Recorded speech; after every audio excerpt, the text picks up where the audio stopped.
Aimables téléspectateurs, amis internautes, bonjour.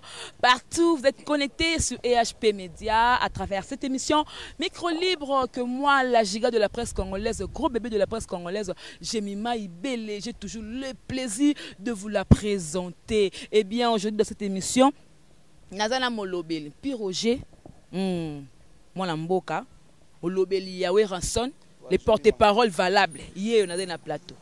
Oui, Roger, bonjour.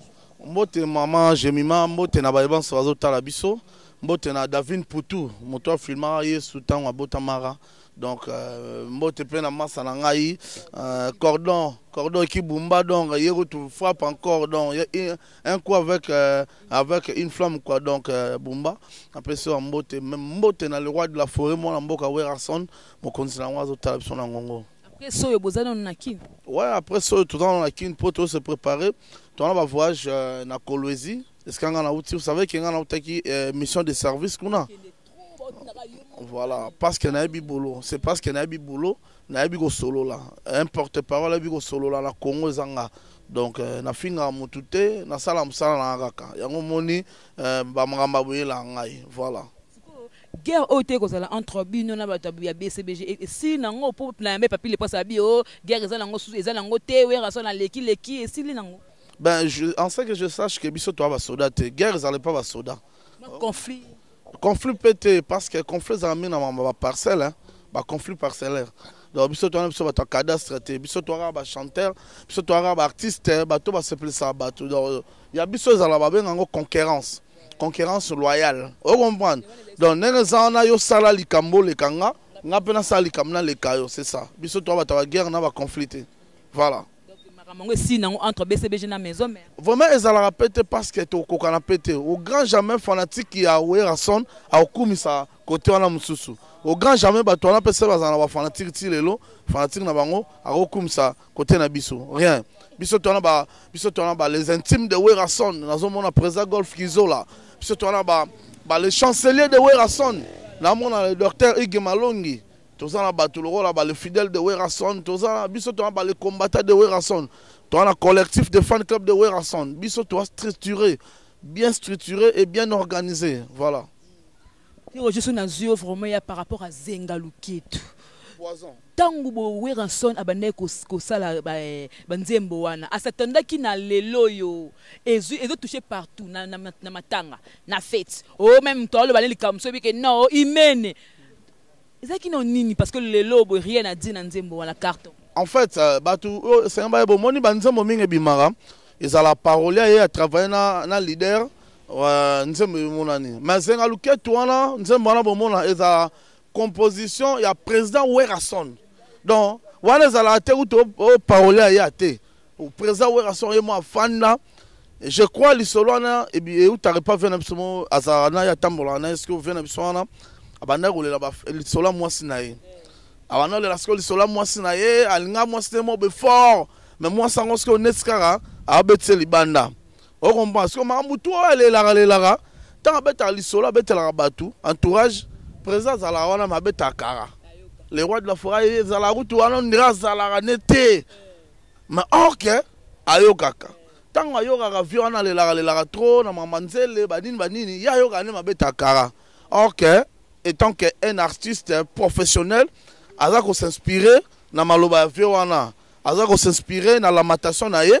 Et ti abimisa ngonze mona Zengalou Ketu. Donc, so talo depuis e bandana ti suka ezali solo vient na biso na bombi kombo. Idée à côté na clip o ba ezaki no ba le bano ki no moi na mboka côté na clip c'est le menonde. Po bina na niveau moins impossible on dit matin. Bon, ngasi ko ezaka pona obina te ngala yaka pona sa personnage mo ya Igwe. So moni biso côté toza to lataka ba Igwe. To lataka ba chapeau rouge. Donc net ezala na ba pays mususu ko ba Igwe banini tozo bankumu tozo lobela. Même ba etara pi Roger Maki ne vanda. O senti l'air moutouma ça au bina permet puis Roger pena qui dit ba bina nae présent c'est tant que visionnaire atalabi puis Roger dans au CP sabato yango mona bayaya ngala beta bayaya azola ntimba azola ntesa ngala beta bayaya donc yango moni ikenda bon Ketu luketu azenga luketu ya zenga luketu zenga mama yo bazenga luketu te vraiment félicitations ya Ransoy parce que zenga luketu nzembo wana so boyango oza mutema be oza mutema be zenga luketu te nakobina ah nabina bona bina tende bon boyango pwana msin tu nande mabiya na ndinga ngobina na binaka eti ndezenga luketu nde bina bengo na binaka yo ndo kanisi mabe ngana tunaka yo bazenga luketu te ofashi o ete ebo luketu msaloni vraiment ça rend bien ça musala bien ska ya émission pour eleka bien puis Roger so na tuna yo bino pe ba journaliste basi bozo senga luketu tona ba porte parole ouais wala banani wana ba chroniqueur basi bino bozo senga luketu tona ba porte parole to comme mona ba publication ba ancien porte parole ba kokobara ba porte parole na kala na ba journaliste bino ba chroniqueur ba internet bokomi na ba trop de mabala c'est pas bien. Wala da muto pesi conseil notanga na kombo te pona fula o pesi conseil déjà pe bakabwana ba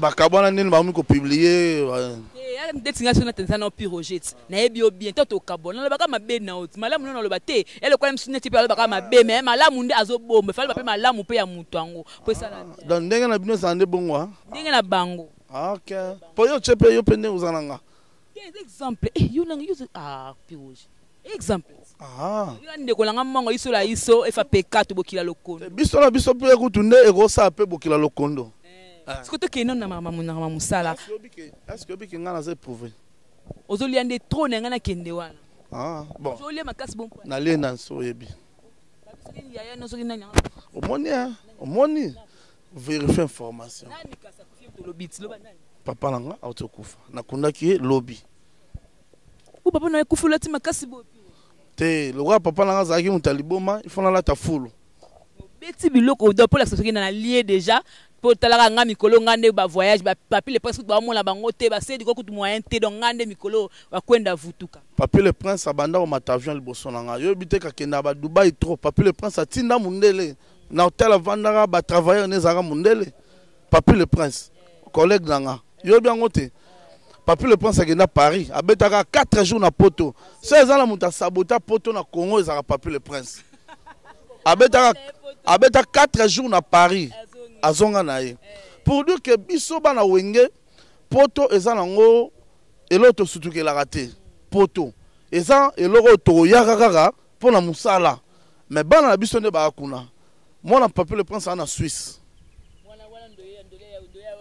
te azaka oyo ndoye ya moto tangi azaka comprendre donc ngai bana bazali mais bientôt baoke kote kuna po mama Shelda nsukula kuna tantine na bango ba mère ada baza kuna ba mama nana kamanda la Cléopâtre ya Paris baza kuna na mona on dit comme si yo na papi le prince Dieu le carabien on dit bo sala mo ko isoler c'est diko na on dit bo esika mo mende mo boyo kaneza la vraiment te point yo olingo kabola biso to abana mona kamoni biso total la rabino so be ba ka miroir total la rabino ma mtele kaka to ko ya bo to remaki te ona o ezabu asa que même boloba c'est vrai il est vrai que papi le prince et puis Roger ba bani leloté ça date longtemps papi le prince abandi musala porte-parole liboso nanga na wenge wana nga naza chef d'orchestre ya opération Dragon et ko sala ke papi le prince akenda moi congé na masa na Bill Clinton on comprend si ko sala ke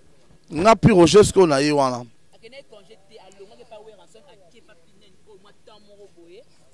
mais aloko mwana te aloko mwana ozaki na maboko parents bon omoni ke oko fufu ya rotela omona ngo ndeti mwa muke il faut siko comme ozwa ya yo mo penza eza mabete bakenda bazwi parler na bango bon sikoyo masa moni ke il faut zonga na boka papa ngayo na yeswe pote na bika ngayo na zongeli papa pote na bika obimisa ambala liboso na mono obisa bloka boy on devait piroger ba lié pena papa pena na omona pena ke non ba bloko do salana mawa na bino tuba pepe kala yemba o comprend mokili mobongwani mingi tokomi kozonga na tangwa Sodome na Gomora Kinshasa ezalaka boye te tangwa kini malebo tokoma nde kobomana tozanga solidarité basi mibali bokoma kobela diarrhée verbale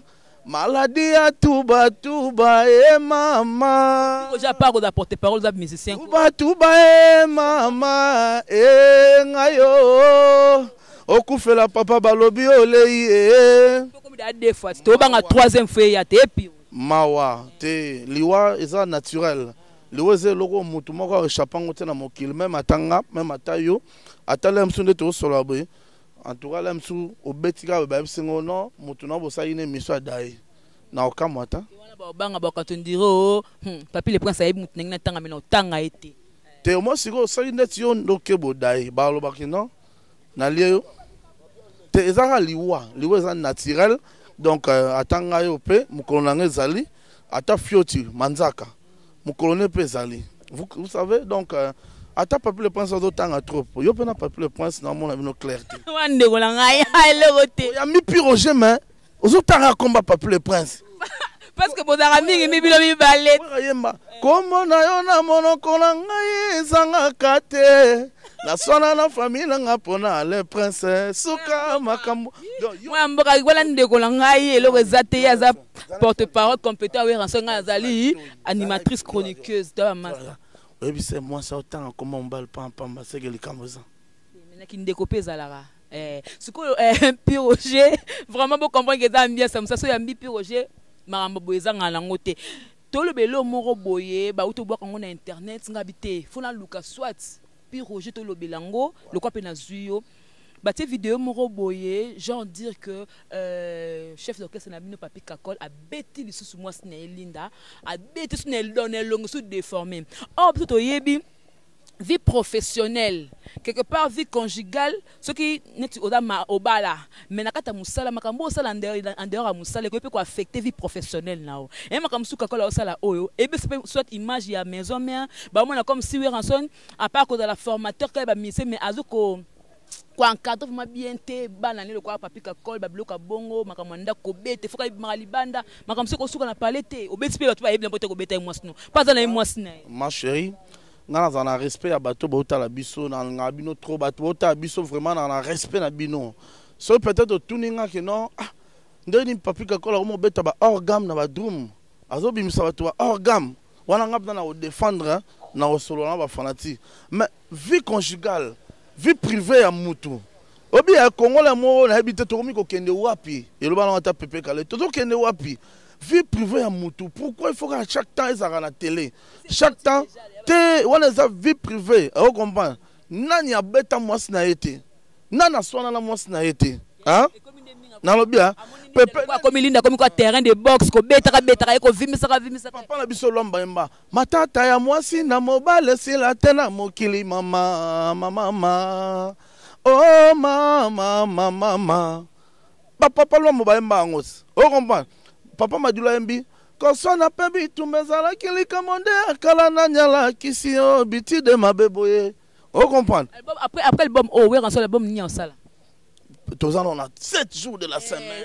Album on nga sala en tout cas na sengo yemba. Toi on a 7 jours de la semaine. Sengo yemba vraiment pour yemba kitoko ebi. Yo muto senga.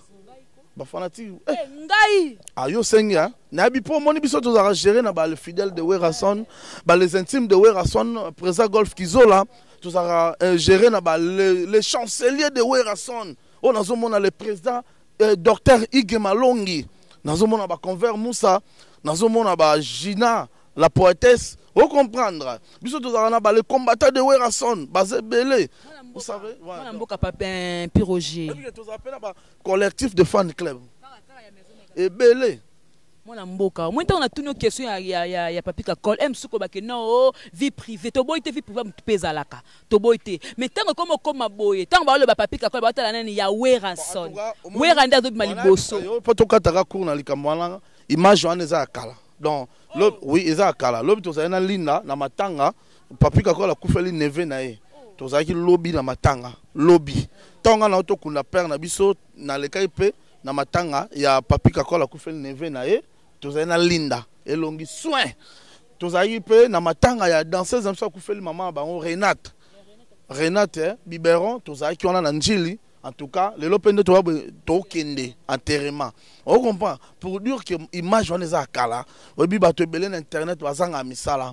On comprend, bato belé bazanga misala, baluka na ko crier, ba baise, banini, mais mami lela, akoma mami lela na baise te. On comprend, Marius Munga akoma bongo na baise te. Joka Kabengelo akoma joka na baise te, na musala. Sentir yango walande. Tout le kelo mususu. Kelo mususu affaire Zoro Mabia la babi ke non papi kola ke potote. Bon, premièrement, nga Pyrogène on a yebiété. Moutango ambassadeur ya France. Zoro Mabia Lazali patron ya les news des stars. Bon, qu'est-ce qu'il y a à voir avec Samuta qui est poteau? Parce que babé teke na anniversaire à Gloria Olangi azokia wana po azala mbunzi. Azana ministre des affaires étrangères ya France. C'est un français le peke non, le ko babé na Congo, il pas habité à Ogama Kas na mboka neso papi kakola. Palangai. Mutozolo bana za mundele.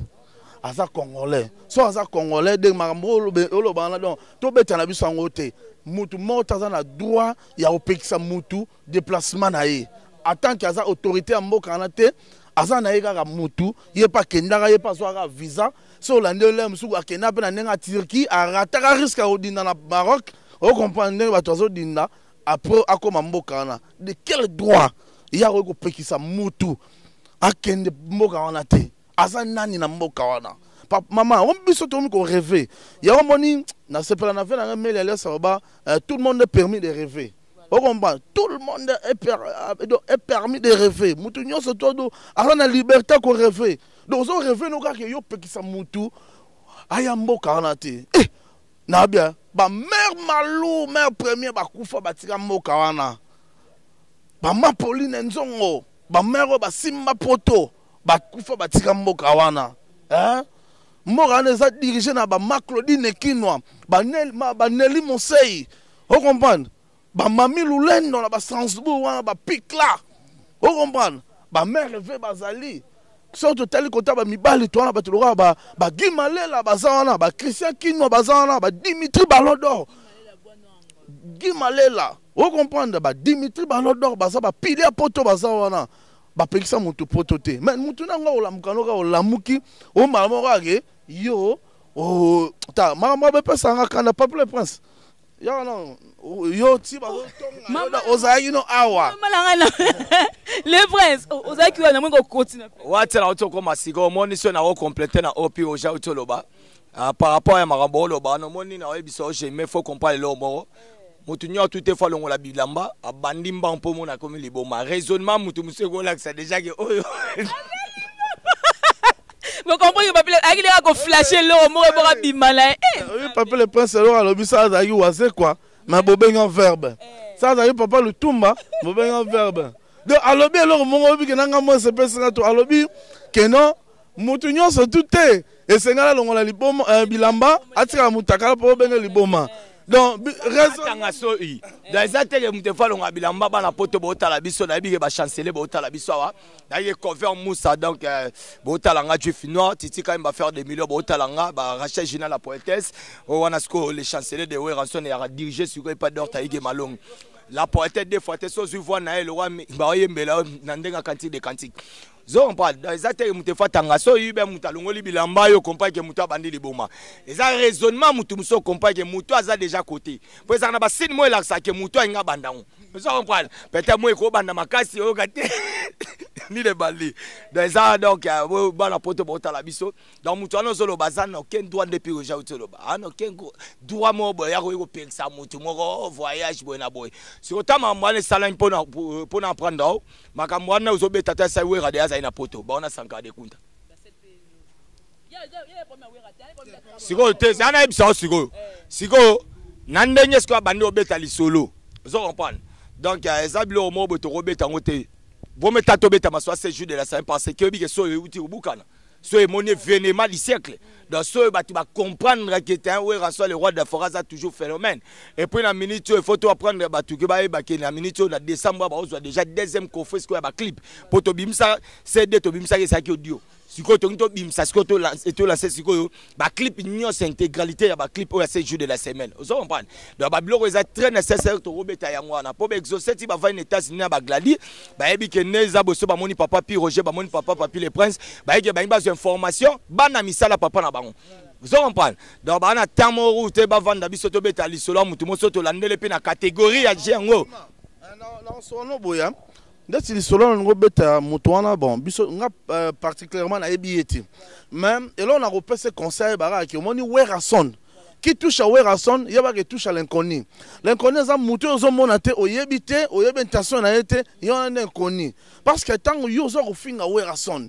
Oyebite la msu domestique na yo. Mutem oyazo raisonner na mutema na ye, oyebi angote. Sentinelle na yo font la report. Yo tango finga Werason, il y a pas talara. Oya raisonner la yo, oyebi angote. Donc so ba toucher yo. Yo moro se rendre compte que au finga Werason. Pour boni Werason aza patrimoine ya mboko yo. Werason aza patrimoine ya mboka. Oh donc c'est quelqu'un oyo donc aza na public à danger.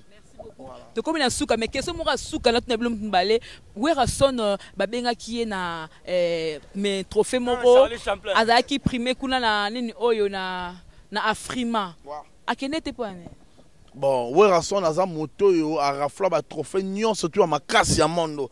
Le comment on mutumo ba la pour la muka créer trophée ça la lobby a nominé bino comme ça maman actualité oh te yo bi que Werason aza ba deux trophées plusieurs fois en Afrique du Sud na Sun City oh Werason aza ba trophée na États-Unis Werason aza ba trophée et belé so que na parler Werason à sala pendant chambre moro donc uniquement ba trophée dans na ba mérite oui donc il y a la chambre moro ya Werason ezala na palais donc ça uniquement ya ba trophée et uniquement ya ba mérite sinon surtout azwa ezali donc pour dire que information on a vraiment si tu marteler là qui parce que tout le monde il n'y a pas de sérieux quoi.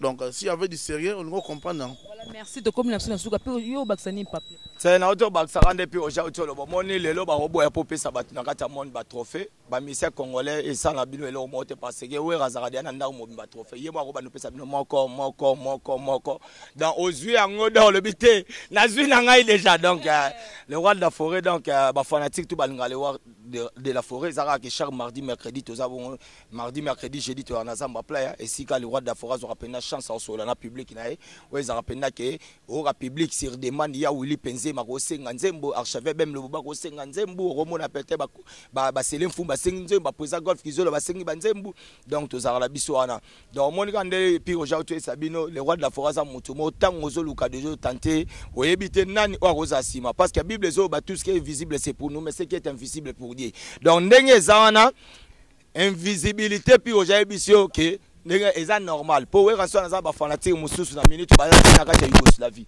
zompan yo finga yo Werason peut-être à Paris parce que yo kuta na Yougoslavie au moins te ga au CPSO public est-ce que yebi que j'aime banda lo kwana salami banda ba fanatique Werason ba réagir ça par rapport à mutano tanga comme est-ce que yebi que na ba petso ba nord ba tika malama wa est-ce que yo ka bango sous batika maman parce que si ko ne ba fanatique Werason ne ba telemi babi trop c'est trop to tika temps au moins ça to tika temps et ça parce que to mané ko ta là album na 7 jours de la semaine to mané ko travailler très motivé on comprend to bois qui distraction mais lelo album bimi lelo album ça va succès ça là to que dans la disque d'or so yebité déjà il y a disque d'or le véritable disque d'or ba contacter déjà Werason parce que t'es qui trop donc azo qui permet na disque d'or tout le monde a que to loka ki yango alors c'est que ba fanatique Werason ba komi ba telemi ba lobi boye ba bisenga ba bi piroger yebisa mutu nyonso to oyo ayebika finga Werason à déformer information à Werason ayeba que cette fois-ci ba fanatique to temi même na poto même na Kinshasa même na Afrique même partout ba fanatique à Werason baza debout ba bi muto komeka ça bazuka vidéo moko oh ils ont fait na Werason en tout cas muto na bo yoka en tout cas bo yoka na ebiso que parce que mon biso na maison mais toi na bato aboy toi na bato aboy na bataboy ebina ngai mikolo boza ni nyonso to comme na suka ba remerciement kaka na ba fan na bino to na bataboy boye za ba kuluna boye za ba masasi bataboy batabikolo ba wana neti bino bango nyonso to baza donc na biso ke bato asko voilà to comme na suka quelques remerciements na ba fan na pied et puis des fois en tout cas Bato na papier le prince après ça moi 2-3 personnes mote numéro et puis na ça na Roger. Donc des fois tu ba fanatique tout balinga le roi de la forêt biso to za na vraiment pour on peut s'améliorer d'information.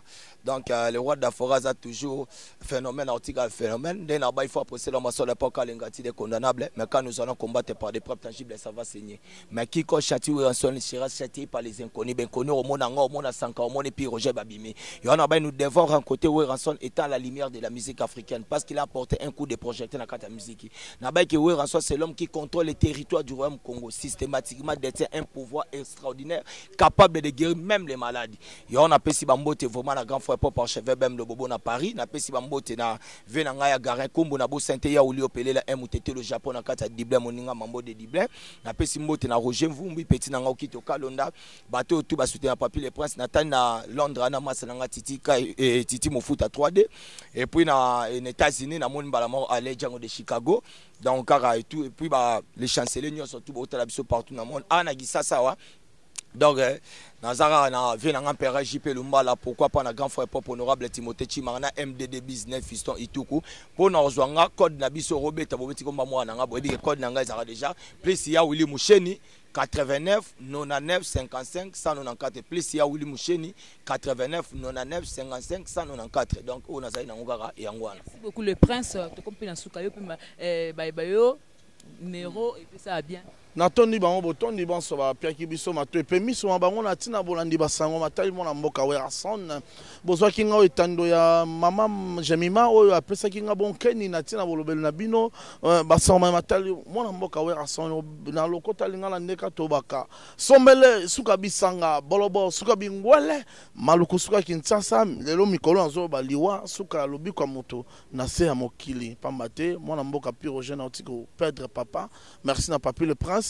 Merci na phénomène la die sobe na banalise boy mobima merci na président Werason le roi de la forêt parce que bana maison maison surtout bazaki mobilisé à soutenir ngai merci na bino pe ba pandi sango ba journaliste ndebo pandaki sango vraiment merci na batuyon surtout obo contribuer en tout cas bo leli nanga elongo par là na zomona na do pesa déjà merci na Clet Kabe ya Corino na pesa merci na couple zanga mbanda joli ya Konga moi sa zanga mbanda na papa Guilain Tissol vraiment na pesa bino merci belé merci pe na la police parce que la police na biso mboka bazala ki on a pour la sécurité nazomona le général Kaska Songo da Silva nazomona le général Elvis Yakuza donc on a pesa vraiment merci merci na bana Moura pour beneza qui bien encadré na bana Moura colonel Tony Koulou te au pire jaza batut puis aux gens mona Werason on comprend ngane naza biso tona ba fanatique tout le numéro nanga sera 09